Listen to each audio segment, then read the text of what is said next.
we got to talk about is from an article with NFL.com where they had all 32 NFL teams, but they talked about their ideal first 2-round draft picks. All right. So with this, the Steelers. I got you. Oh, you got okay. I was about to say I know the names. I just didn't know the. I should have it. No, because what I want you to do is just read off the article His itself. reasoning. Yeah, but the two guys that he had for us at and the guy who wrote it, NFL analyst. His name is Greg. Chad Rudder. Excuse me. Damn, I thought it was Greg. Yeah, but Chad Rudder, he wrote the article, and at 20th overall, he had us taking Desmond Ridder, and then at 52 overall, he had us taking Sky Moore. Now, this is what he had to say in terms of why those two players and at those two spots. With the search for Ben Roethlisberger's long-term replacement continuing, second-year offensive coordinator Matt Canada should be enamored with Ridder's maturity, arm talent, pocket poise, and ability to create yardage with his feet. Finding another receiver is another priority for Pittsburgh. More strong hands and explosiveness, give him a shot to contribute early. I mean, makes sense. It does. My initial reaction to it, I thought it was a little bit high for Desmond Ridder being a 20th overall, but then I had to look around and see what other quarterbacks had went off the board and when they went off the board. And in this article, he has Kenny Pickett going, I think it was 6 to Seattle, and then he had Malik Willis going 2 overall to the Detroit Lions. I guess it's happening. Yeah, so I'm like, when I see that's two mocks. Yeah, when I saw that, I'm like, okay, if you're operating under that premise, then sure, you don't think that So Ridder's the third quarterback? Right, because you don't think that Ridder's going, because I think they had Sam Howell right after Ridder, actually. But it was essentially, you don't think that, Desmond Ridder's going to fall into that second round or be around, in the latter part of that second round. And for me, I was just like, man, I like those two players. I like them too if they're getting them paired together. I just don't like Desmond Ridder in the first round at 20th overall. I would much rather trade back into the second round and then just have multiple picks in that vein. And then, hey, if you think you can get Desmond, at pick 40 or something like that, you pick him there and then you get Sky Moore as well. Like, I would like that approach versus just. And then you have an extra second or third round pick. Right. Versus, hey, man, this 20th overall, I seen these other guys go early. Let me just get this guy right now. I just don't think that Desmond is going to go off the board like that. Like, not in the first round. I don't see it right now, man. Well, that's what got me thinking too. It's just time for the draft to start because it seemed like Desmond Ridder was pretty much locked in second round for the most part this whole time. Third round at worst. Or the last pick in the first round. That's probably the highest I've seen him go in these mocks. Now all of a sudden going to 20. And if you're going to label it ideal picks, I don't really think that's an ideal pick for us. I'm with you taking Ridder at 20 like that. I don't think that's really good value for us. And I'm think he would be a good player on the team, but 20th overall, we talked about, it's a certain level of expectations that come with 20th overall. There's a certain level that you're expecting from him out the gate at 20th overall. And to me, I just don't think that Desmond is going to give you that or give you what we will be expecting at, if we take him in the 20th overall. I think if he's in the second round, it's a night and day conversation. I think that we're able to be more patient with him. I also think that it makes more sense, especially on the heels of us bringing in Mitch Trubisky anyways. It's like, man, don't waste that opportunity. You know what I mean? Trade back, get you an additional pick. So now, okay, you have your quarterback that you want to have in there in the competition, or at least be on the roster the next couple of years, but you're still able to pick up the receiver. You're still able to pick up an additional second or third rounder, depending on what deal you can broker for that 20th overall selection. I just think that to me is just a more productive way, a more efficient way of doing that versus taking Desmond at 20th overall. Yeah, I'm with you. And I sound like a broken record when I say I really don't want to draft a quarterback early at all in this draft. Yeah. But if we are going to draft one, unless it's Malik Willis in the first round, let's wait. Let's wait to the second. Yeah. So in my opinion, I think it would be smarter just to flip his picks in a way. Take a stud receiver in the first. I like that.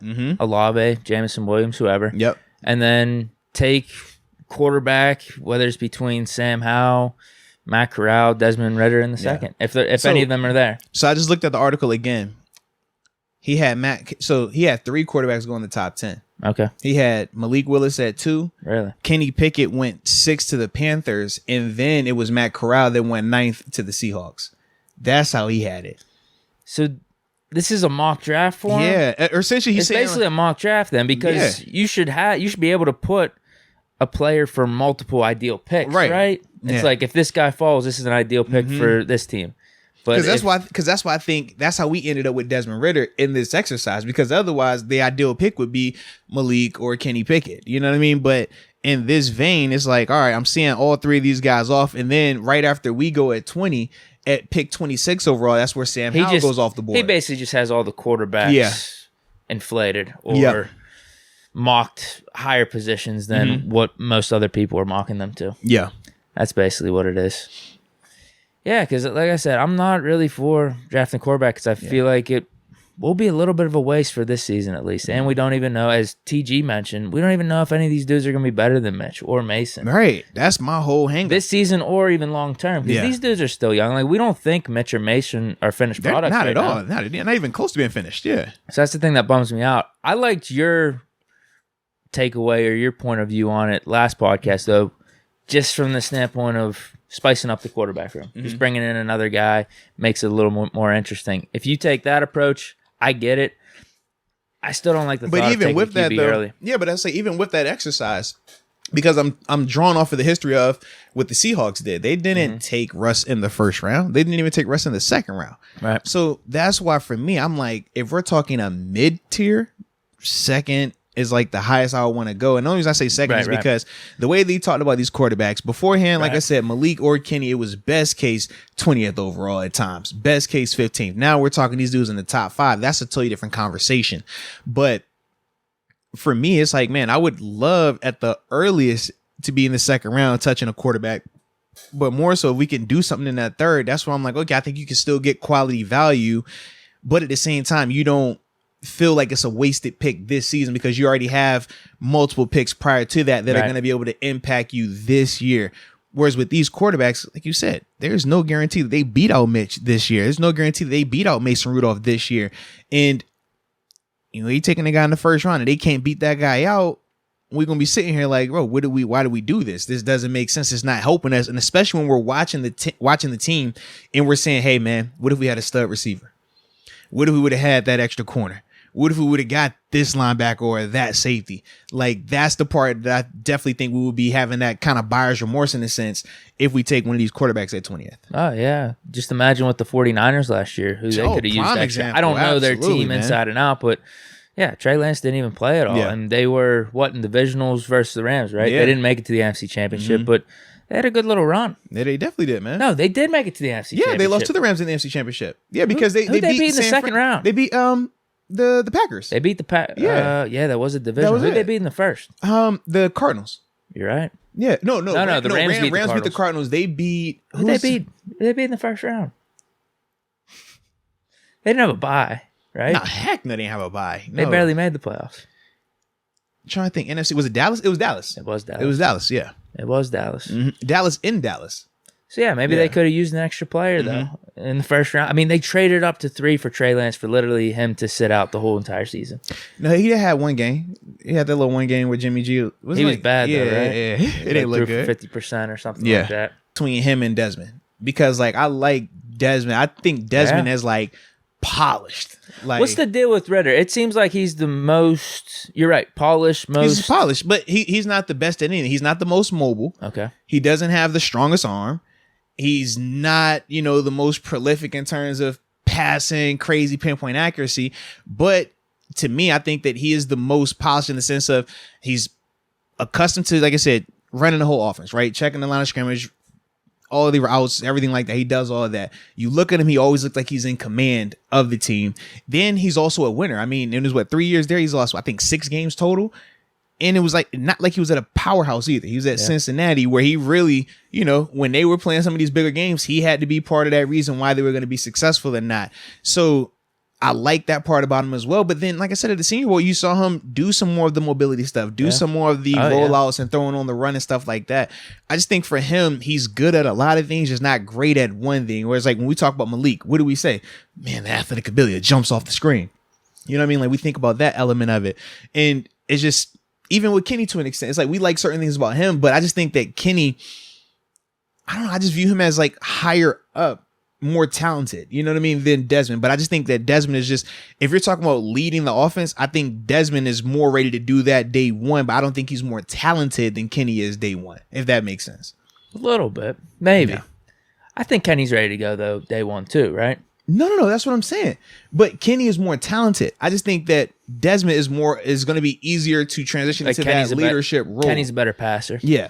But Ritter's got a little bit more of that mobility and better physical. What's he, like 6'4", 6'5"? Yeah, he's tall. Yeah. He's got that speed. Are we overlooking him? That's my thing. Is like, I don't think whenever we talk about him being drafted in the first round, aren't those things that we're looking for? Like winning, leadership, just being able to get it done. He checks all those boxes. Even though he may not have the greatest arm strength. Although his arm strength looks fine. Yeah. And being accurate, being mobile, like, he seems like one of those dudes that people overlook and is like, man, why didn't we draft him earlier? And then he turns out to be this good player. You're like, dude, we really missed out on this guy. Like, this is crazy. You think it's mostly because of the potential stuff then? I do personally. Yeah. Yeah, then he might be the sleeper in this draft. I like him. I don't like him at 20th overall, but I like him. I don't really like any quarterback. I like him. I like him at 20th overall. Outside of Willis at 20, because I think Willis, I think sometimes you do have to play into the upside a little bit whenever you're drafting. Like, Willis could be generational here. Yeah. If he lives up to that potential, and you don't want to miss out on that. Yeah. So. All right. We were talking ideal picks. That's what I would do. Yeah. Is just maybe flip that. I don't want to take a quarterback, but I would understand way more if he had like. Now he basically did it in a mock draft form though. So I would do it like Jameson Williams, receiver in round 1, and then Matt Corral in round 2. Yeah.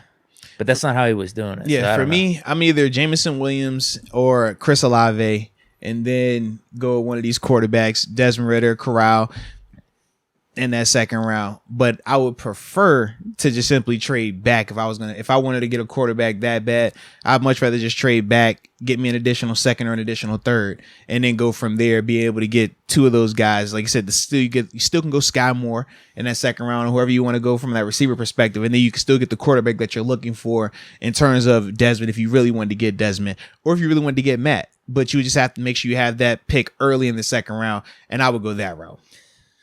Yeah, the whole quarterback in the second round is probably my just objective point of view. Like, all right, if we're going to take a quarterback, this is how I'd want us to do it. I'd prefer we either go linebacker, receiver, one way or another. Okay. Round 1, if we go receiver, Jameson Williams, Olave. Round 2, then take like Smith out of Penn State or Christian Harris. Something, something like that. Yeah. If you go linebacker round 1, Devin Lloyd, Nakobe Dean, then you go Sky Moore, Christian, some receiver in round 2. That's how I would. Yeah. That's how I would prefer it. Nah, I'm with you. Like I said, just don't want to do the quarterback at 20.